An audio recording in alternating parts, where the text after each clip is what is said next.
Good afternoon. कैसे हैं आप लोग? तो इस वक्त में आप लोग कंपनीज एक्ट के 4 चैप्टर्स जो हैं वो तैयार कर रहे हैं और कुछ एडिशनल प्रोविजंस मैंने आप लोगों को साथ में बताए हैं जिन पर अपने को बात करना बहुत ज़्यादा ज़रूरी है। तो लास्ट वीडियो में मैंने कुछ सेक्शंस के ऊपर आप लोगों से बात कर ली थी, कुछ और सेक्शंस के ऊपर आज अपन लोग बात करेंगे और इसके बाद एक वीडियो और बनेगा जिसमें कुछ बहुत ज़्यादा इंपॉर्टेंट सेक्शंस जो है उनको अपन लोग कवर करेंगे।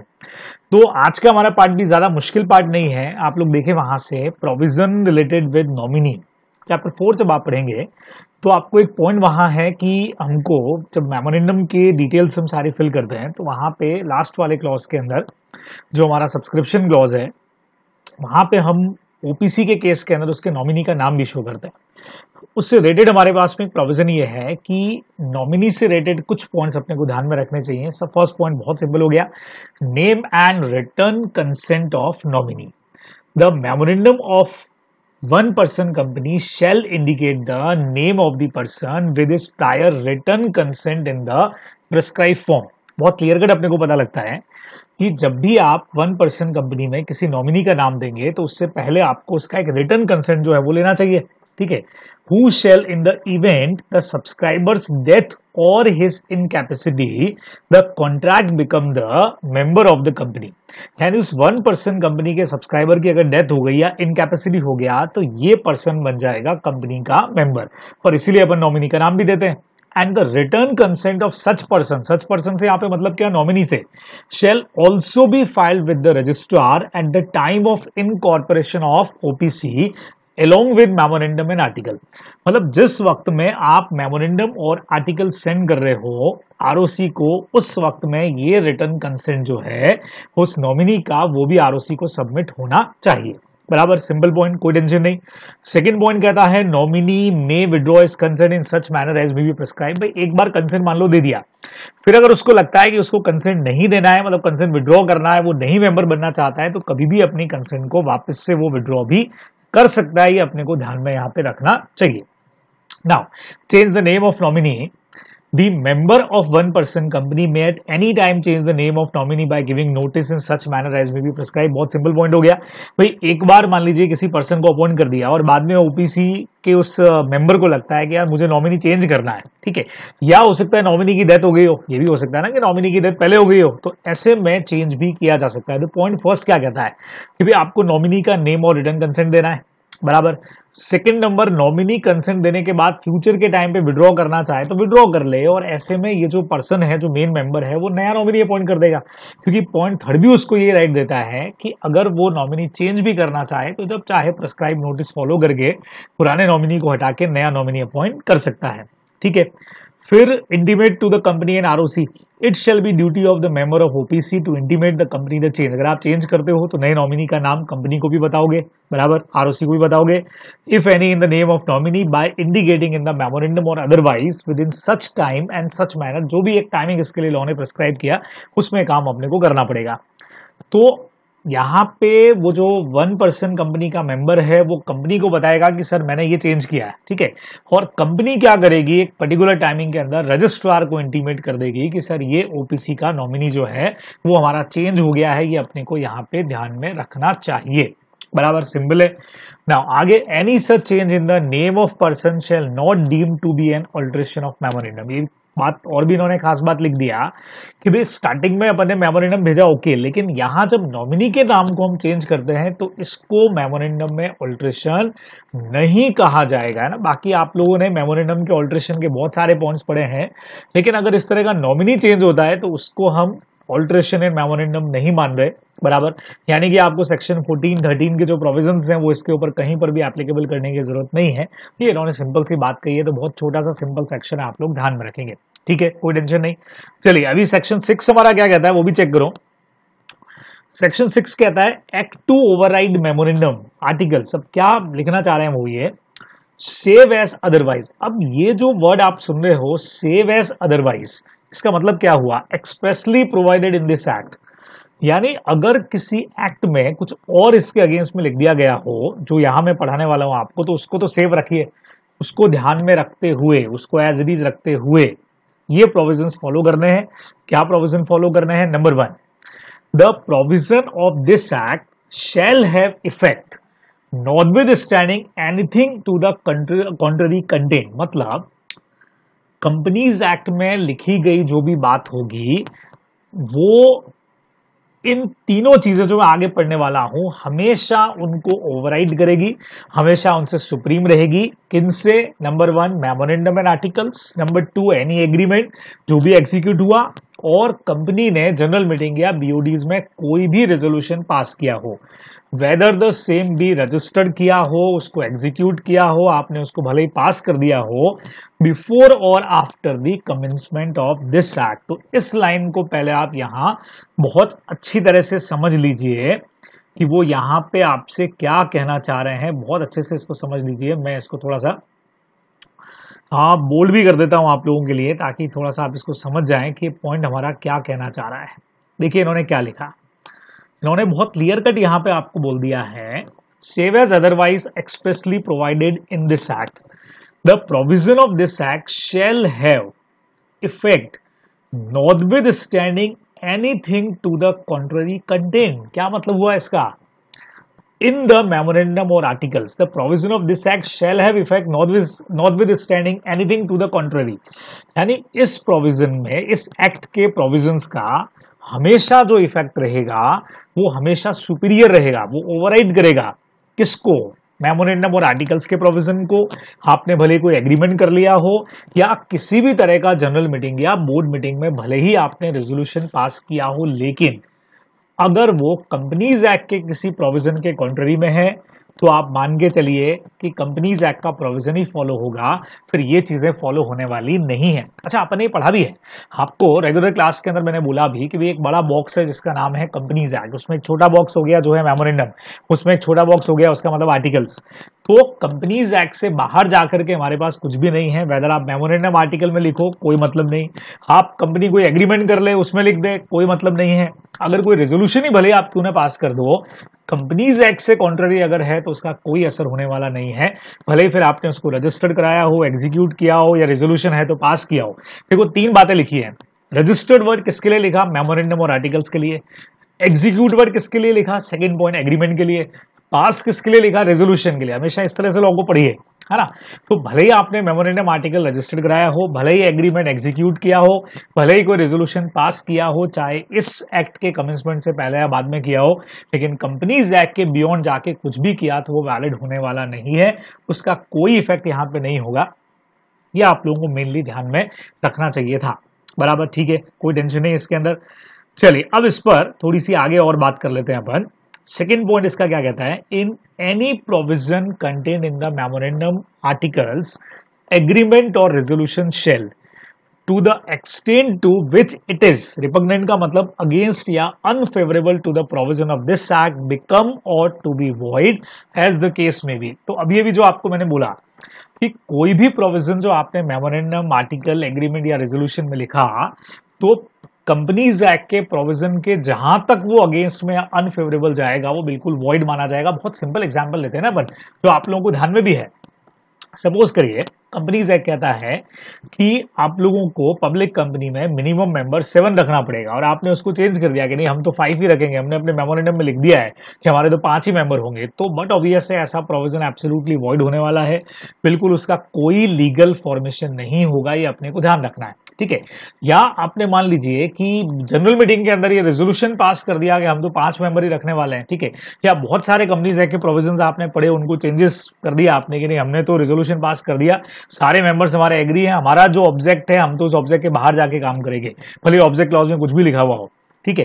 या ऑब्जेक्ट के बाहर काम किया अल्ट्रा वायरस और कंपनी के सारे मेंबर्स ने रेजोल्यूशन पास करके उसको मान लीजिए कि वैलिड कर दिया, तो आप जानते हो कंपनीज एक्ट साफ कहता है कि मेमोरेंडम के बियॉन्ड काम करोगे तो अल्ट्रा वायरस है, सारे लोग मिलकर भी उसको वैलिड नहीं कर सकते। तो बस वही प्रोविजंस यहाँ पे आपको समझा दिए गए कि कुछ भी ऐसा जो है वो मेमोरेंडम या आर्टिकल्स जो है उसमें लिख दें, या आप कोई रेजोल्यूशन पास कर दिया, कोई एग्रीमेंट बना लें, लेकिन एक्ट को वो ओवरराइड नहीं करेंगे, ये अपने को ध्यान में हमेशा रखना चाहिए। बराबर, ठीक है, कोई टेंशन नहीं। चलिए नाउ अभी हम लोग पहुंच गए हमारे अगले बड़े सेक्शन के ऊपर, जो है registered office of the company. देखिए सेक्शन नंबर 12 यहां पे काम करता है। अगला सेक्शन हमारा सेक्शन नंबर 12 क्या कहता है? Registered office.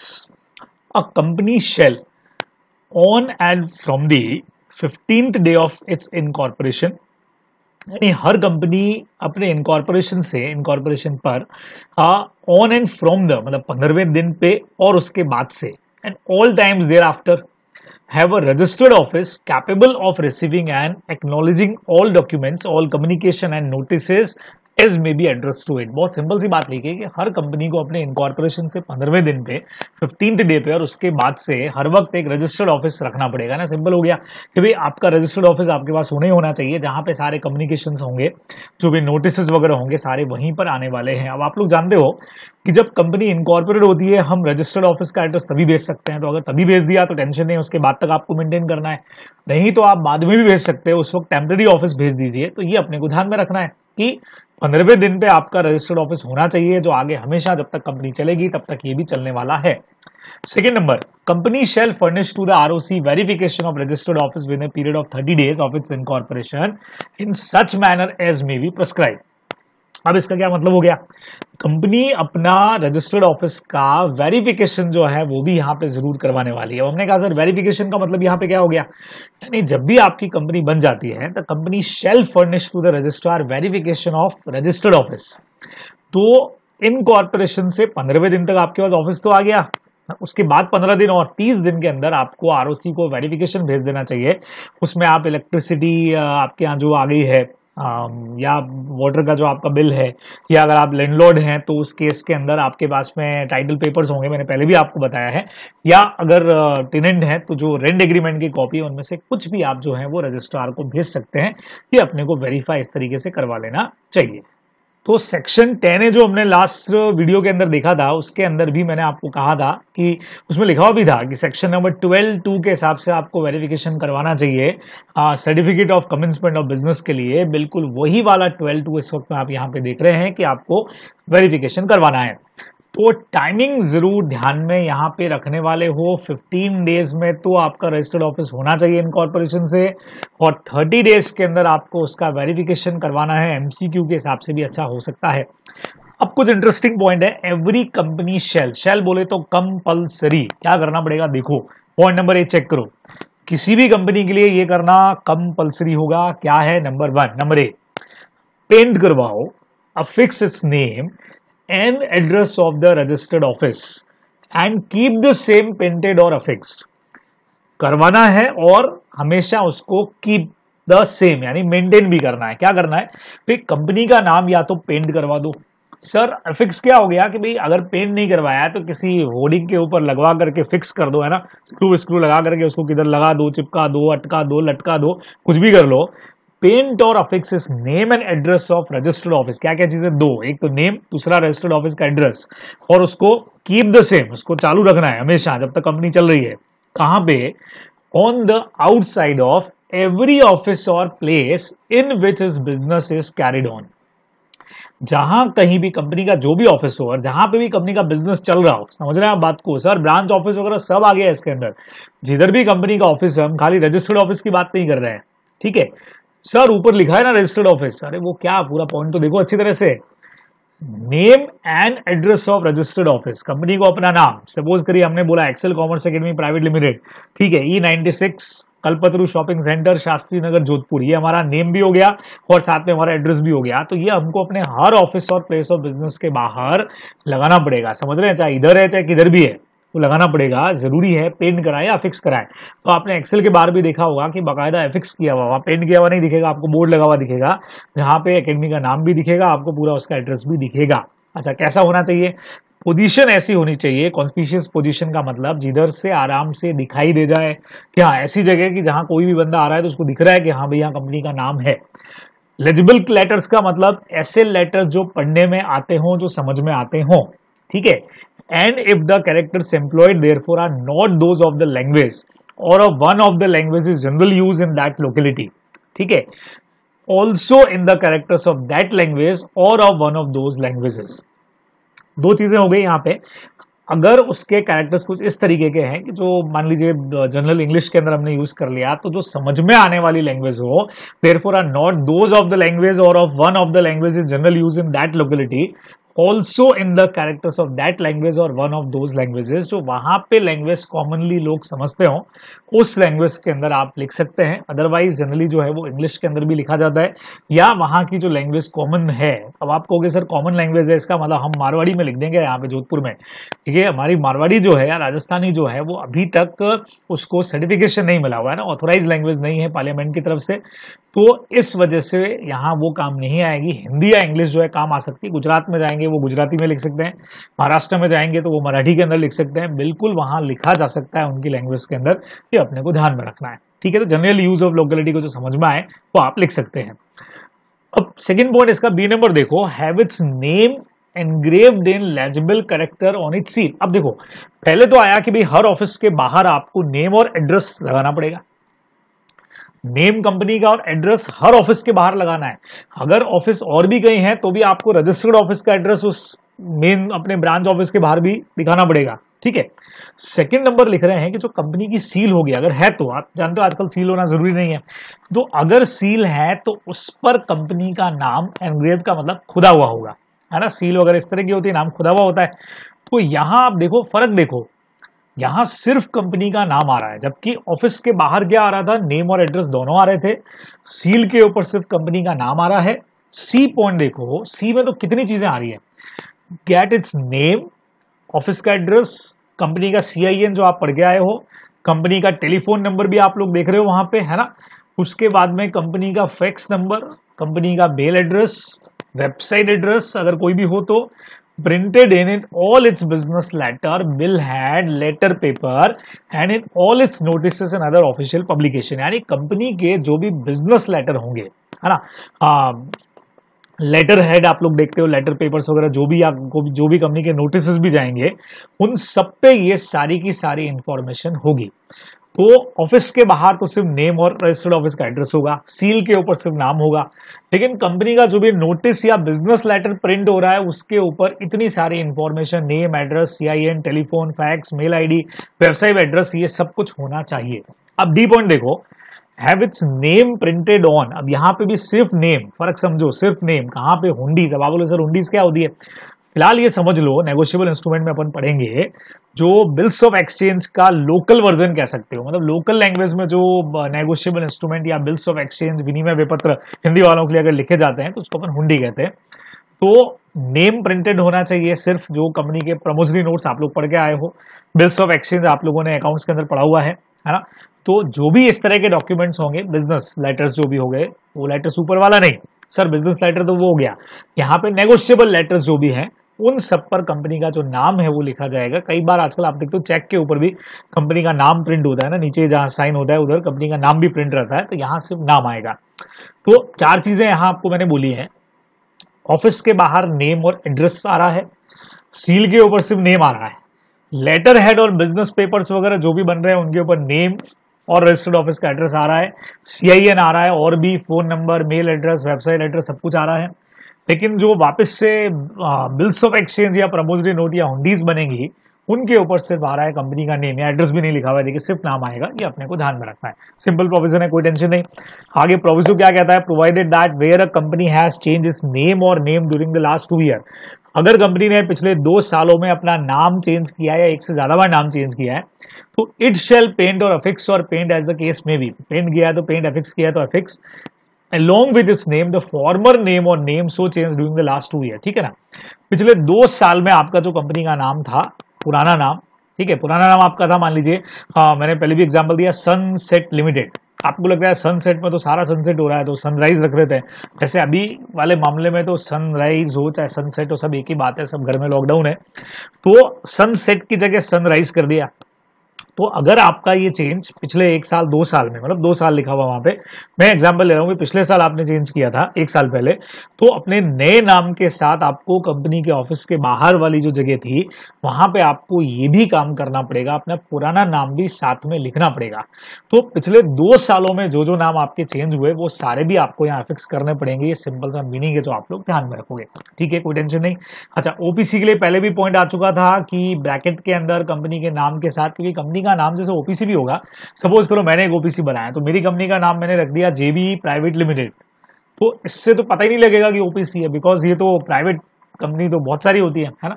और ओपीसी भी एक टाइप की प्राइवेट कंपनी है, तो अलग से ब्रैकेट के अंदर नाम के नीचे शो करना पड़ेगा, लिखना पड़ेगा पूरा 1% कंपनी है ना। तो ये ध्यान में रखोगे। चलिए फोर्थ पे आते हैं। अच्छा, यहाँ क्या लिखा है, 3 चीजें, जहां पे भी नाम प्रिंट हो रहा हो, एफिक्स हो रहा है, एनग्रेव्ड हो रहा हो, मतलब जो कंपनी की सील बनेगी, समझ रहे हो, उस सील में भी ओपीसी लिखना है, लेटर हेड में भी ओपीसी लिखना है। जहां जहां कंपनी का नाम आ रहा है वहां वहां पे आपको कंपनी के साथ में लिखना पड़ेगा कि ये 1% कंपनी है। Notice for change, notice of every change of the situation of the registered office shall be given to registrar within 15 days of change, who shall record the same। अगर रजिस्टर्ड ऑफिस में कोई भी change करते हो तो 15 days में ROC को बताओगे, जो अपने वहां डिटेल्स के अंदर जो आपका रजिस्टर बना हुआ है, कंपनी का नाम जहां लिखा है, जहां एड्रेस लिखा हुआ है, उसमें चेंजेस कर देगा। फिफ्थ पॉइंट आप पहले से जानते हो, पढ़ चुके हो, स्पेशल रेजोल्यूशन पास किए बगैर रजिस्टर्ड ऑफिस के एड्रेस में चेंज नहीं होगा। ये आप लोग चेंज इन मेमोरेंडम के टॉपिक्स के अंदर ऑलरेडी ये पॉइंट पढ़ चुके हो कि एसआर पास अपने को करना पड़ेगा। उसमें आपने सारे पॉइंट पढ़े हुए हैं कि विद इन द सिटी अगर चेंज करना हो तो रेजोल्यूशन ये नहीं चाहिए, बोर्ड रेजोल्यूशन चाहिए।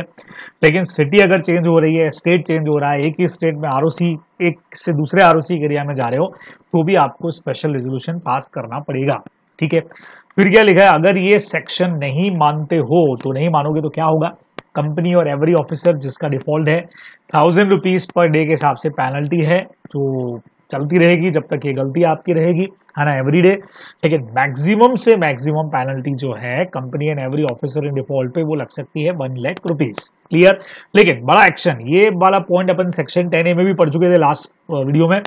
Removal of name of company if the registrar has reasonable cause to believe that the company is not carrying out any business or operation। अगर लगता है रजिस्ट्रार को कि भाई कंपनी तो कुछ बिजनेस तो कर नहीं रही, ऐसा लग नहीं रहा है, he may cause a physical verification of registered office of the company. वो क्या करेगा भाई, पहुंच जाएगा वहां पे, चलो चेक करते हैं, देखेंगे हम।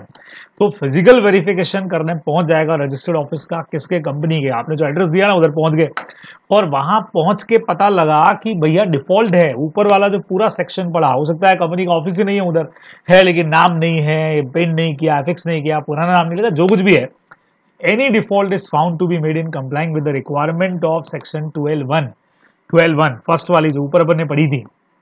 ठीक है, तो क्या कर सकता है, ही में action for the removal of the name of company from the register of companies. याद आया ये आपको, मैंने पहले भी कहा था, चैप्टर 18 हमारा इसी बात के लिए है, जिसमें से कंपनी का नाम जो है वो रजिस्टर ऑफ कंपनी से रिमूव कर देगा, वो हटा देगा नाम। ये अपन लोगों को यहाँ पे ध्यान में रखना चाहिए। अच्छा सेक्शन है नंबर 12। तो ये सेक्शन इजी है, ज्यादा टफ नहीं है, तो आप बहुत आराम से कर सकते हैं, इसको करके जाएंगे। और आज का आखिरी सेक्शन हम लोग लेते हैं, सेक्शन नंबर 15। छोटा सा पॉइंट है, ऑल्ट्रेशन ऑफ मेमोरेंडम और article to be noted in every copy. जब भी मेमोरेंडम आर्टिकल में चेंज करो तो उसकी जितनी भी कॉपीज उसके बाद बन रही है ना, उन सब में चेंजेस करने पड़ेंगे। देखो, every alteration made in memorandum और articles of company shall be noted in every copy of memorandum and articles as the case may be. तो ऐसा नहीं है कि आरओसी को आपने भिजवा दिया, उसमें तो चेंज कर दिया, बाकी जगह पे आपने चेंज नहीं किया। तो जो जो मेमोरेंडम आर्टिकल्स की कॉपीज जिधर भी जा रही हैं, उन सब में आपको वो अमेंडमेंट या उन सब में चेंज करना पड़ेगा। आप कहोगे सर पहले जहां चली गई उनमें क्या, अगर पहले जहां आपने मेमोरेंडम सबमिट कर दिया या किसी कॉन्ट्रैक्ट को किया या कहीं पे सबमिट किया और उसका इंप्रेशन अभी तक अगर आ रहा है, तो अपने को ये चेंज की कॉपी उधर भी देनी पड़ेगी। अदरवाइज अब से जो भी चेंजेस होंगे वो अपने को नया कॉपी, जो भी अब कॉपीज बनेगी या जहां जहां भी कॉपीज रखी हुई भी हैं, तो उनमें आपको ये चेंजेस डालने पड़ेंगे। और in case of default, a company and every officer who is in default shall be liable to penalty. कितना है, 1000 rupees for every copy of memorandum और article issued without such alteration. देख लो, मैंने कहा था ना कि इसके बाद जो भी इशू करोगे तो हर कॉपी में चेंज करो, नहीं तो पर कॉपी पे 1000 रुपीज का पेनल्टी लगेगा, कंपनी और एवरी ऑफिसर पे भी 1000 रुपया। भाई आपने 2 कॉपीज उसके बाद इशू करी और दोनों में आपने ऑल्ट्रेशन वाली चीज नहीं लिखी है, ऑल्टर नहीं किया है, तो पेनल्टी 2000 रुपया कंपनी पे भी ऑफिसर पे भी अपने को लगने वाली है। अपने को ध्यान में रखना चाहिए। बराबर, बहुत क्लियर है। तो आज के हमारे इस वीडियो में हम लोगों ने कुछ क्या क्या सेक्शंस के ऊपर बात कर ली। चैप्टर 4 में सेक्शन 3(1) हो गया, नॉमिनी वाला अपना पॉइंट अच्छे से पढ़ना है। ठीक है, फिर हमारे पास में सेक्शन नंबर 6 हो गया कि भैया कंपनीज एक्ट सब पे भारी। मेमोरेंडम में कुछ भी लिखो, आर्टिकल्स में लिखो, एग्रीमेंट करो, चाहे रेजोल्यूशन पास करो, कुछ भी करो, हमारा एक्ट जो है वो इन सब पे भारी पड़ेगा। बराबर, एकदम क्लियर, इसके बाहर जाने का नहीं। सेक्शन नंबर 12 पहुंचे सर। 12 के अंदर क्या आ गया? रजिस्टर्ड ऑफिस ऑफ कंपनी, किधर किधर नाम चिपकाना है, किधर लिखना है, किधर खोदना है, वो सब कुछ आपने पढ़ दिया। एनग्रेव्ड वाला पॉइंट वगैरह सब कुछ, क्या लेटर्स होने चाहिए, दिखने चाहिए, सब कुछ ओके वाला पॉइंट था। ठीक है, बस एक एक बार रीडिंग लगाना पड़ेगा। ये वाले जो क्वेश्चन है ना, एमसीक्यू के हिसाब से बहुत कमाल क्वेश्चन है, इन पे एमसीक्यू बढ़िया पूछे जा सकते हैं, तो पढ़ करके जाओगे। और ये सेक्शन नंबर 15 पे छोटा सा था, मेमोरेंडम आर्टिकल्स का कॉपी के अंदर चेंज करिए, तो ये अपने को ध्यान में रखना है। इतनी सी आज की बात है, अच्छे से पढ़ते रहना और फटाफट इस वीडियो को देख के कंप्लीट करना, क्योंकि नेक्स्ट वाला जो सेक्शन बचे हुए हैं वो धमाल सेक्शन है, एकदम शानदार वाला सेक्शन है। बहुत जोरदार तरीके से पढ़ना पड़ेगा, समझना पड़ेगा, डाउट्स आएंगे उसके अंदर। तो अब तक इसको अच्छे से करिए। Thank you.